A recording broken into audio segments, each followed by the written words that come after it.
estamos quase chegando ao final de nossa viagem. A Bíblia nos apresentou grandes verdades que já estão fazendo a diferença em nossas vidas. Mas ainda falta entendermos algumas verdades bíblicas, especialmente as verdades sobre a vida eterna ao lado de Jesus.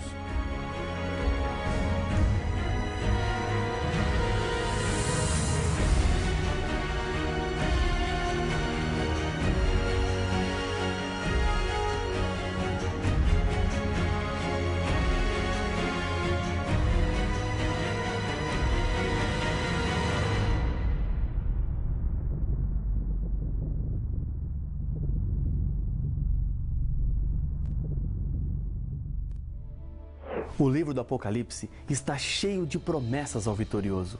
Isso quer dizer que a vitória é possível. E a nossa vitória não está nas nossas próprias forças ou capacidades. Somos vencedores por meio de Jesus Cristo. Em Hebreus capítulo 11, verso 16, a Bíblia nos diz que Deus preparou uma cidade para os vencedores, ou seja, os filhos fiéis de Deus. Já em Apocalipse capítulo 3, verso 12, a Bíblia nos diz que o nome dessa cidade é Nova Jerusalém. A cidade descerá dos céus ao fim dos 1000 anos, em que os salvos estarão com Jesus no céu, participando do juízo de comprovação, e os perdidos estarão mortos sobre a terra. O diabo estará em uma prisão, pois não haverá quem tentar. Tentar imaginar o que será viver na Nova Jerusalém é um verdadeiro desafio à nossa imaginação. Mas essa cidade é real. O Senhor Jesus prometeu um lugar para aqueles que se salvarem. Na casa de meu Pai há muitas moradas. Se assim não fora, eu vou-lo teria dito, pois vou preparar-vos lugar. João, capítulo 14 e o verso 2. Paulo, falando sobre as coisas que Deus tem preparado para os seus filhos, apresenta um texto usado pelo profeta Isaías, que diz: nem olhos viram, nem ouvidos ouviram, nem jamais penetrou em coração humano o que Deus tem preparado para aqueles que o amam. 1 Coríntios capítulo 2, verso 9. O livro do Apocalipse descreve a cidade, inclusive o seu tamanho. Segundo Apocalipse capítulo 21, verso 16, a cidade tem 12.000 estádios de comprimento. Cada estádio tem cerca de 180 metros, o que daria 2.160 quilômetros de comprimento. Em Apocalipse capítulo 21, verso 27, temos a garantia de que na Nova Jerusalém estaremos rodeados de paz e segurança, onde nela nunca jamais penetrará coisa alguma contaminada, nem o que pratica abominação e mentira, mas somente os inscritos no livro da vida do Cordeiro. Por isso, nem todas as pessoas poderão entrar nessa cidade. A Bíblia apresenta: e se alguém não foi achado inscrito no livro da vida, esse foi lançado para dentro do lago de fogo. Apocalipse capítulo 20, verso 15. Existem algumas características dos perdidos demonstradas na Bíblia, como por exemplo em Apocalipse capítulo 21, verso 8, que apresenta: quanto, porém, aos covardes, aos incrédulos, aos abomináveis, aos assassinos, aos impuros, aos feiticeiros, aos idólatras e a todos os mentirosos. Isso significa que estarão perdidos todos os que não renunciaram ao pecado em suas diferentes formas. É preciso escolher abandonar o mal. Todos esses são os que participarão da segunda ressurreição e, ao final dos 1000 anos, tentarão invadir e tomar a cidade santa. Mas o Apocalipse nos diz que essa tentativa não terá sucesso, porque fogo descerá do céu e consumirá a todos. O livro do Apocalipse também nos apresenta as características daqueles que se salvarão. São 5 textos em especial. Bem-aventurado aqueles que lavam as suas vestiduras no sangue do Cordeiro, para que lhes assista o direito à árvore da vida e entre na cidade pelas portas. Apocalipse capítulo 22, verso 14. Em Apocalipse 7,14, a Bíblia diz que são estes os que vêm da grande tribulação, lavaram suas vestiduras e as alvejaram no sangue do Cordeiro. No capítulo 15, verso 2, vi como que em um mar de vidro, mesclado de fogo, e os vencedores da besta, da sua imagem e do número do seu nome, que se achavam em pé no mar de vidro, tendo harpas de Deus. No capítulo 2, são 2 versos. Ao vencedor, dar-lhe-ei que se alimente da árvore da vida que se encontra no paraíso de Deus. Apocalipse capítulo 2, o verso 7. ser fiel até a morte e dar-te-ei a coroa da vida. Apocalipse, capítulo 2, verso 10. Essas pessoas venceram a besta. Por trás da besta está o dragão, que é o diabo, inimigo de Deus. Ele seduz, engana, cativa, vicia e depois destrói. Ele nunca se mostra como realmente é. Esconde-se atrás daquilo que aparentemente é inofensivo. Ele sabe como chegar até você. Para alcançar o seu coração, tudo vale. Uma filosofia, um filme, um ritmo, qualquer coisa. Uma vez que alcançou o seu coração, começa a destruição lentamente, tirando você dos valores morais e dos princípios, o respeito próprio e também a dignidade. Apesar das estratégias do inimigo, aqui está um grupo especial e, segundo Apocalipse capítulo 15, verso 2, cantarão no céu um cântico especial. Eles não cantarão porque a vida foi fácil. Lembre-se que o povo de Deus nos últimos dias será pressionado até o limite. Existirá um decreto do qual somente poderão comprar e vender os que tiverem a marca da besta. É possível ser vitorioso, apesar da adversidade e da perseguição. Não importa como você está vivendo hoje. Talvez você esteja em uma cama de hospital ou chorando desesperado, pois os problemas parecem grandes demais e você não vê como sair deles. Você pode ser vitorioso. Seu presente pode estar acorrentado, mas não o seu futuro. Aí mesmo, afundado em dívidas, à beira da falência, Deus quer te resgatar para levá-lo ao céu. João, o autor do Apocalipse, sabia o que estava dizendo quando falava de vitória. Ele mesmo chegou um dia a Jesus carregando uma personalidade forte. Os amigos o chamavam de Filho do Trovão, por causa do seu temperamento explosivo. No convívio com Jesus, o caráter do mestre foi reproduzindo-se lentamente na vida do discípulo. Ele saiu do relacionamento formal com Deus para um relacionamento pessoal, próximo. É isso mesmo que Deus quer para você hoje. Alguns acreditam que a conversão a Deus deve ser lenta, mas isso é um engano. A conversão não precisa ser lenta, a menos que apresentemos resistência ao trabalho do Espírito Santo. Dwight Moody, um pregador do século XIX, dizia que a conversão não precisava ser lenta. Suponhamos que uma pessoa esteja acostumada a praguejar contra as pessoas 100 vezes ao dia. Então, aconselhamos que amanhã não pragueje mais do que 99 vezes e depois de amanhã 95 e assim consequentemente. Assim, com o tempo, ela vai perdendo o costume de praguejar. Suponhamos que um homem tem o costume de bater em sua esposa 2 vezes por mês. E o aconselhamos então que agora fizesse apenas 1 vez por mês. Depois, 1 vez a cada 2 meses, 3 meses, até então que ele deixasse de vez. Suponhamos que Ananias tivesse sido enviado para encontrar-se com Saulo quando ele estava a caminho de Damasco, respirando ainda ameaças de morte contra os discípulos e os colocando em prisões, e dissesse que ele não matasse agora mais muitos cristãos, mas um pouco menos, e fosse diminuindo gradativamente, mas não subitamente. Ou se Ananias dissesse a Saulo que ele não deveria deixar de matar e perseguir cristãos de repente, mas sim começar a pregar sobre Jesus Cristo, porque senão os filósofos diriam que uma mudança tão rápida não seria duradoura. Este argumento é a mesma coisa que dizer que a conversão é gradual e não rápida. O que quero dizer é que pode ser que ao começar a assistir essa palestra, você não estivesse convencido de que antes dela acabar, você poderia estar convertido. Isso depende das escolhas que você fará. Depois de tomada a decisão de entregar-se a Jesus, a conversão é representada por um símbolo. Jesus falou sobre esse símbolo a Nicodemos, um dos principais dos judeus, que foi ter um encontro com Jesus. Em verdade te digo que, se alguém não nascer de novo, não pode ver o reino de Deus. João capítulo 3 e o verso 3. Logo em seguida, Jesus repete a mesma ideia. Em verdade te digo, quem não nascer da água e do Espírito não pode entrar no reino de Deus. João capítulo 3, verso 5. Nascer do Espírito refere-se à conversão operada por Jesus através do Espírito Santo.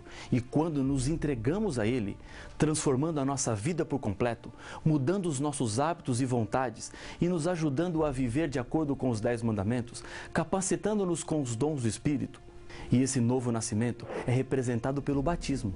Jesus disse: quem crer e for batizado será salvo, quem porém não crer será condenado. Marcos capítulo 16, verso 16. Há muita confusão quando o tema é batismo. A Bíblia é a resposta e não o que as pessoas acham ou pensam. Jesus foi batizado por João Batista. Mesmo sem pecado, Jesus batizou-se para nos dar o exemplo. Como ele fez, assim também devemos fazer. Jesus começou o seu ministério com o seu batismo. Podemos dizer que esse foi o batismo modelo. Acompanhe a leitura do texto bíblico, pois aqui estão os princípios que envolvem esse novo nascimento. Por esse tempo, dirigiu-se Jesus da Galiléia para o Jordão, a fim de que João o batizasse. Ele, porém, o dissuadia, dizendo: eu é que preciso ser batizado por ti, e tu vens a mim? Mas Jesus lhe respondeu: deixa por enquanto, porque assim nos convém cumprir toda a justiça. Então, ele o admitiu. Batizado Jesus, saiu logo da água, e eis que se lhe abriram os céus, e viu o Espírito de Deus descendo como pomba, vindo sobre ele. E eis uma voz dos céus que dizia: este é o meu Filho amado, em quem me comprazo. Mateus capítulo 3, versos 13 a 17. O primeiro ponto a ser ressaltado é que Jesus foi para o Jordão para ser batizado. Em outras palavras, batismo envolve decisão pessoal. Só pode ser batizado quem quer ser batizado. Pode um bebê escolher ou decidir-se pelo batismo? Então, ele só poderá ser batizado no dia em que tiver condições de decidir-se. Outra consideração importante é que Jesus foi batizado no Jordão por uma razão.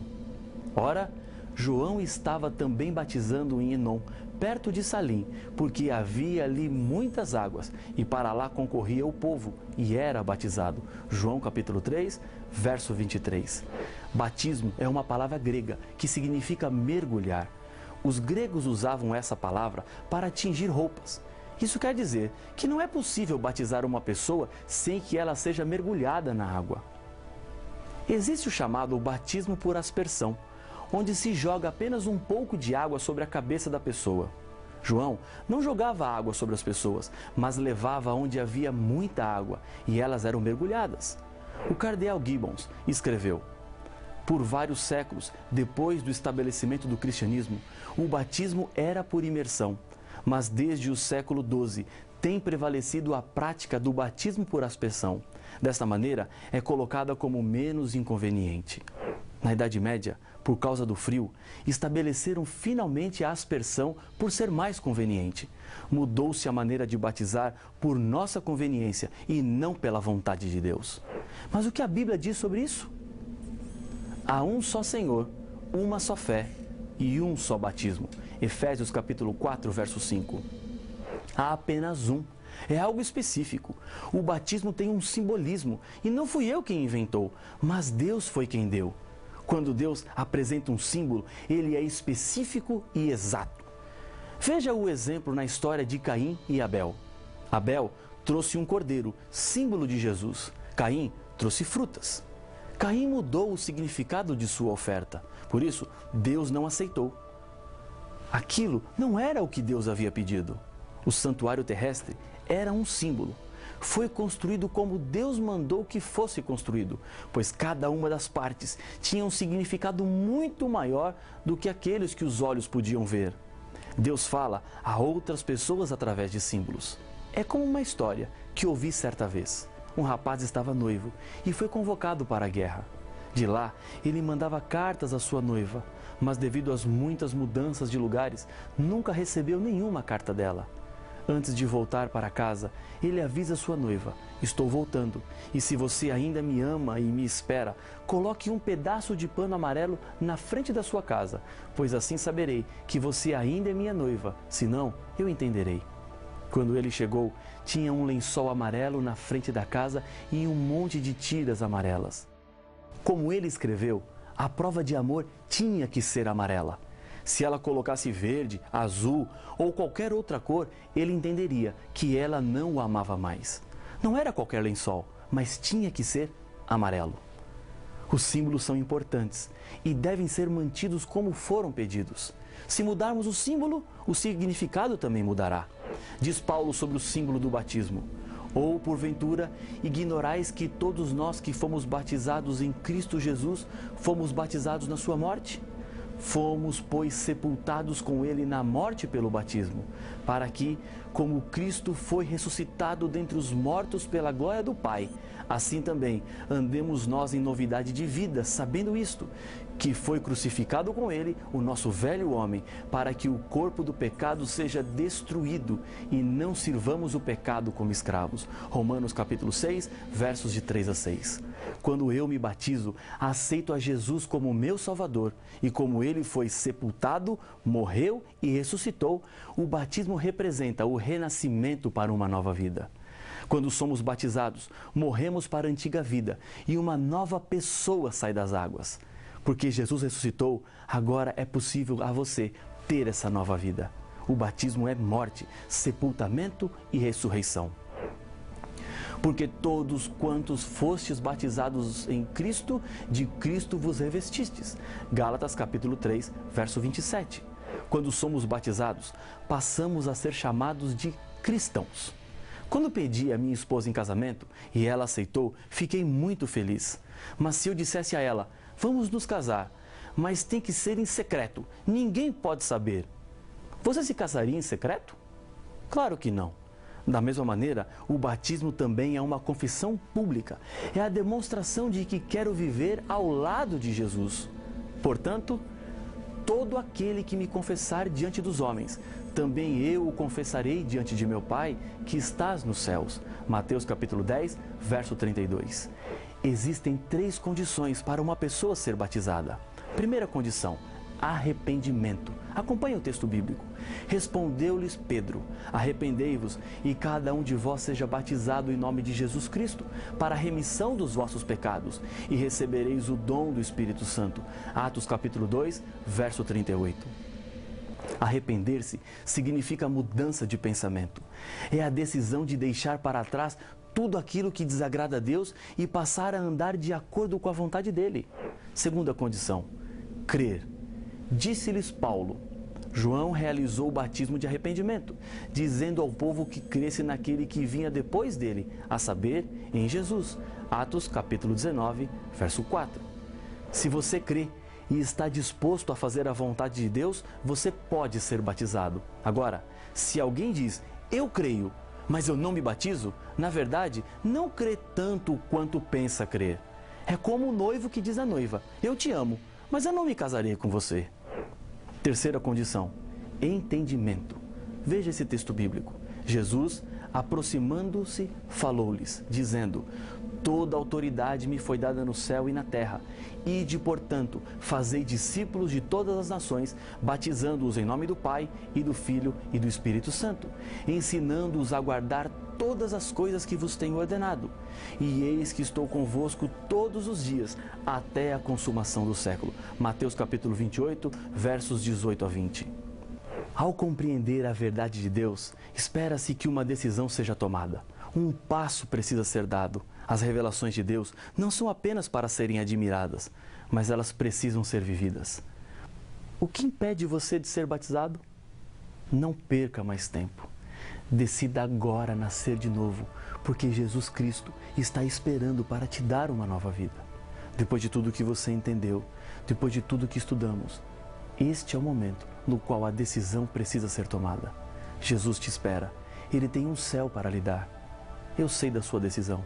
E para confirmá-la, eu quero lhe convidar mais uma vez a fechar os seus olhos e orar comigo. Senhor Pai nosso, mais uma decisão foi aqui tomada. Um coração que se entrega, que se coloca nas tuas mãos para receber a nova vida através do batismo e da salvação na volta de Cristo Jesus. Abençoe esta decisão, é o que eu lhe peço no nome de Jesus. Amém.